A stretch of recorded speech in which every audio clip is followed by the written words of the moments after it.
Hello বন্ধুরা, এই যে দেখো আজকে হচ্ছে গিয়ে আমাদের বাড়ির পাশে দেখো হনুমান এসছে। কি বলবো তোমাদের, সবাই মানে হচ্ছে গিয়ে এত ভয় পেয়ে গেছে, এত চিল্লামিল্লি করছিল। আরে দেখো কিভাবে খাচ্ছে, মানে একটুখানি কলা দেওয়া হয়েছিল সেটাই বসে বসে খাচ্ছিল, আর তো যাচ্ছিলই না ওখান থেকে।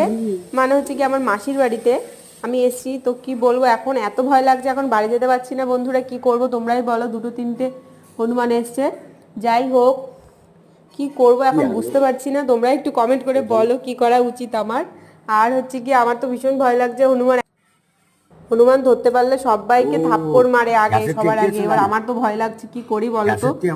তো যাই হোক, হনুমান হচ্ছে ভগবান শ্রী রামের ভক্ত, তো সবাই একটু কমেন্টে জয় শ্রীরাম লিখে দিও কমেন্ট করে। এখনো তারা যায়নি, কি করব বুঝতে পারছি না, ছাদের মধ্যে বসে আছে। তো যাই হোক, তোমরা কমেন্টে সবাই একটুখানি জয় শ্রীরাম হনুমানজির জয় লিখে দিও। টাটা।